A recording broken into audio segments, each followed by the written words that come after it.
Hey there, Transformers, and welcome to our Thursday Facebook Live.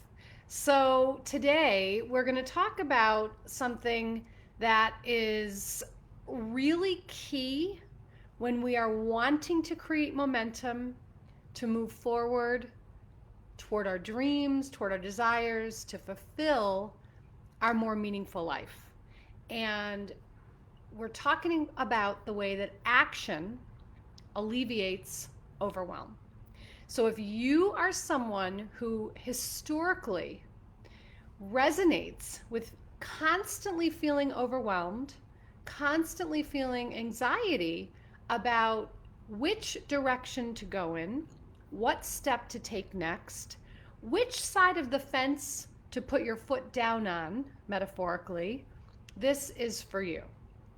Because what I want you to know is that the action you take, the actual action you take, isn't as important as simply taking an action.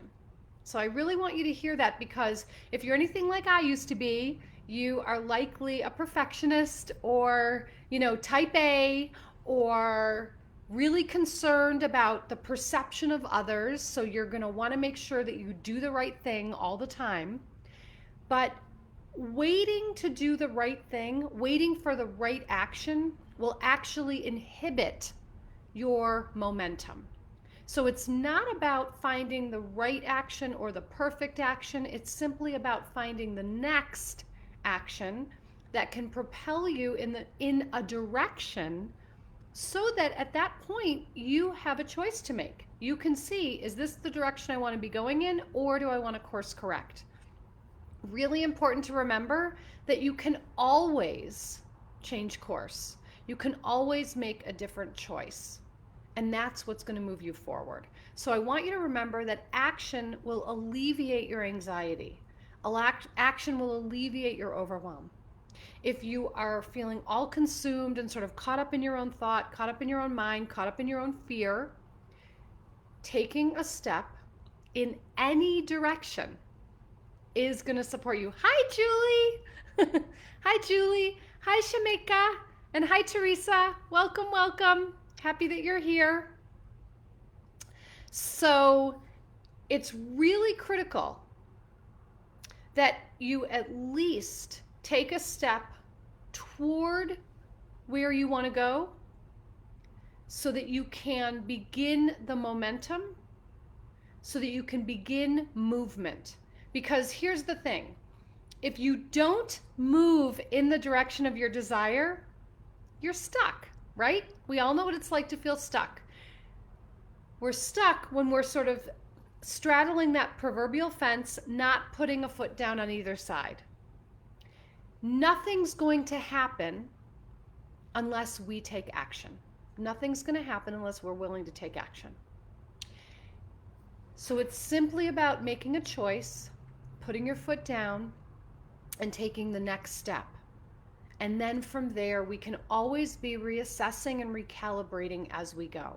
But if we never take a step, if we never have movement, if we never create the momentum, we are robbing ourselves of the opportunity of the moment.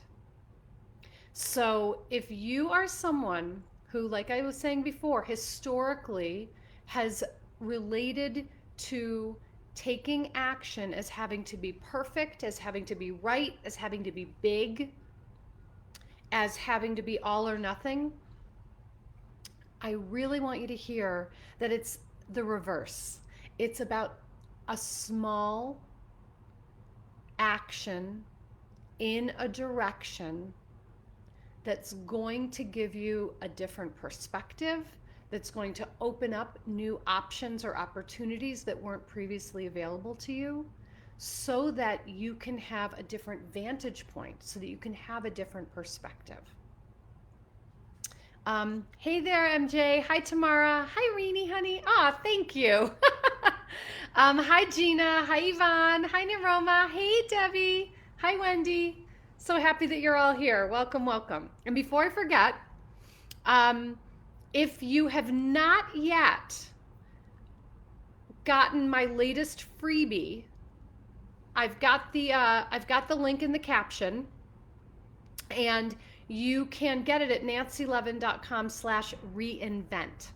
So it is a reinvention prescription, excuse me, a reinvention assessment and prescription.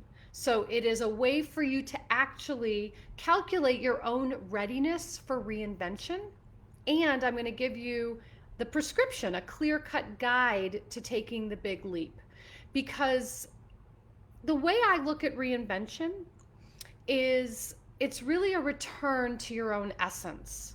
So we've spent most of our life loading on the armor, loading on the persona that we believe will support us in being digestible to someone else. To me, reinvention is not about creating something new. It's actually about returning to the truth, returning to the essence of who you are, who you want to be as you're still becoming. And so as we're looking at the reinvention, we're always looking at reinvention with intention. So deliberate momentum toward the reinvention around what we want to create. So if you haven't grabbed my freebie yet, please grab it, nancylevin.com/reinvent.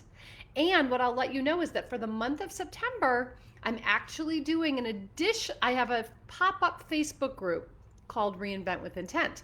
And if you download the freebie, it'll give you access to the Facebook group. For the month of September, I am going live in that other group as well every Tuesday. So if you want double the Facebook Live with me each week, get your butt in the other group. And I will be going live in there throughout the month of September. And I've got a lot of goodies coming your way. So if you want to stay with me along this course of reinvention, simply download the freebie. It's a PDF, and then you can join the Reinvent with Intent Facebook group, and you can join me on my Facebook Lives in there on Tuesdays. I'm still always going to be here on Thursdays, but I'm just doing a little bit of a pop-up group for Reinvent with Intent, and I'll be live in there the rest of September. The group will go through October. And like I said, I've got lots of things planned for you, and I've got lots of things I'm going to be offering you, lots of free resources, and lots of things to be able for you to take advantage of. So if you are interested in either switching gears in your career or reorienting, recalibrating in your relationships in any area of your life, again, the reinvention is the return. The reinvention is the return to the essence of who you truly are. It's everything we've been talking about over time around making yourself the top priority in your own life, putting yourself at center stage, becoming visible, and allowing yourself to actually take up the space and time that is yours so that you can move into the vision of your desire. So join me for the reinvention. Let's see. Hi, Holly. Hi, Gail. Hi, Natasha. Hi, Debbie. And Angie says, you're reading my heart today. Oh, good. I'm so glad. So again, I have what I call my transformation equation, which I know I've shared with you in here before, but I'll say it again. And it is change equals vision plus choice plus action. We have to be willing to take an action in order for change to occur. So Wendy says, if I don't know which right direction I need to go and feel like I have many choices, which action should I do? So this is what I'm talking about, Wendy. It's not about right action. It's not about the perfect action. It's about simply making one different choice and taking one specific action, no matter how small, that will begin to move you forward. And if it moves you in a direction that you don't want to be, you get to course correct. But you're never going to have any movement unless you take a step. unless you put one foot in front of the other, literally and metaphorically. So it's not about getting hung up on the right action or the perfect action. It's simply about what's the next action, what's the next step, and then what's the next step. This is where so many of us get hung up. This is why so many of us stay stuck, because we are obsessing around what's the perfect or right action to take. We just want to check in and make sure that whatever we're doing is in alignment. Whatever we're doing feels like it's in right relationship with our integrity, and that we see a way that taking this next step is going to move us in the direction of where we want to go. Right, Debbie, so small steps in the direction that honor you. So, my book, Jump in Your Life, will appear. The subtitle of that book is An Inch by Inch Guide to Making a Major Change. Inch by inch is what's key. So again, it's not about looking at the whole picture. It's about holding the vision and then seeing what is the next step I can take in that direction. Because here's what often happens when we set our sights on a lofty goal, if you will. If we set our sights on a lofty goal and then we think we have to get all the way there all at once, what often happens is self-sabotage creeps in. Because the minute that we don't adhere to movement in the way that we think we should be doing it, or the minute that we get discouraged, or the minute that we feel a sense of failure around achieving what we want to achieve, we will tend to scrap the whole thing. So, no matter how you look at it, the easiest way to sort of think about it is, okay, so let's say, I want to, I want to lose 10 pounds, and I have the choice. Am I going to sit on the sofa and eat the cookies, or am I going to go for a walk? We always have a choice, and every choice we're making serves the vision or sabotages the vision. But here's what's even more importantly is that let's say I'm holding the vision of I want to, stay fit and lose 10 pounds. I decide, or I consciously or unconsciously, let's be honest, I consciously or unconsciously eat a cookie. Most people will say, oh, well, then screw it. I ate one cookie. I'm just going to eat the whole bag. So it's about being conscious of the choices that you're making and the impact that they have, the cause and effect on your desired goal. That's the link. Checking in with what is the conscious choice I can make here to positively impact the desired outcome. And from there, it's important to remember that just because I self-sabotage doesn't mean I have to throw in the towel. So I can always regroup. I can always get back on the horse. I can always recalibrate. We want to pay attention to the way that we are beating ourselves up. We want to also pay attention to the way that we may not be giving ourselves enough praise or celebration. So most of us have historically been really good at listening to the inner critic. And I, for one, have a little practice that I do. Whenever the inner critic wants to rear her head, I simply will say, oh, there you are. I've been expecting you. I'm going to turn your volume down now. We are not doing this today. And this is a practice I've been doing for years. And as I do it, the more I do it, the quieter the voice gets. Because I don't have to tune into the voice. I don't have to believe everything I think. And I don't have to think thoughts that scare me. This is a way, by acknowledging the voice and not pushing the voice away, because what we resist persists, that we actually acknowledge that this is a part of us and that we have power and choice. Let's see. Just let me say a few highs. Debbie says, jump in worthy. Oh my God, life changing. Natasha, even if speak more compassionately. Yes, exactly. So that's what I'm talking about. Speaking compassionately to yourself. Yes. Hi, Cheryl. Oh, good. I'm glad you needed to hear that. Hi, Sylvia. Wendy, Debbie and Nancy, I need to try any small step. Yes. Lisa, yes. Good. Gail, hi. Heather, Neuroma, yes, it's about taking tiny little baby steps. And then over time, you're building your courage, you're building your confidence, you're building your resilience, you're building your resourcefulness. That's what's key.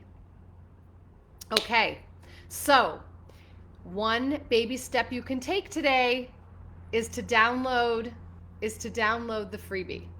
nancylevin.com/reinvent. So nancylevin.com/reinvent. If you have not downloaded it already, I'm just popping it right in here. Boom. If you have not downloaded it yet, that can be your first action step today. Download the freebie, do the assessment, see where you are on the readiness, see where you are on your readiness rating for reinvention. Join the free Facebook group. That's a pop-up group, and I'll be in there on Tuesdays. You'll be able to join me here on Thursdays, join me in there on Tuesdays, and we are going to move forward with your own reinvention, which means that you're going to return to the essence of who you really are and what you really want. My whole goal here is that you are willing to consider yourself and your own needs at least as much as you've been considering everyone else. And then ultimately, consider yourself even more than you've been considering everyone else. And then consider yourself first before you consider anyone else. And if you're out there right now and hearing that is making you sort of feel funny and you want to say, but hey, doesn't that make me selfish? I'm going to say yes. And I want you to embrace and reclaim your selfishness. Selfishness, self-love, and self-care are three sisters whose job it is to support you in honoring yourself. This is your life. You are worthy of living the life of your desire. Heather, return to the essence of who you are. Yes. Kathleen, yes, you're welcome. Neuroma, I don't have to believe everything I think. Yes, that is very powerful. You do not have to believe everything you think. You do not have to believe everything you think. What you think is not a fact. Your beliefs aren't even facts. Beliefs are simply long-held ideas about the way the world works and our role within it. And we tend to think things that are disproportionate to what's true. So stick with the facts.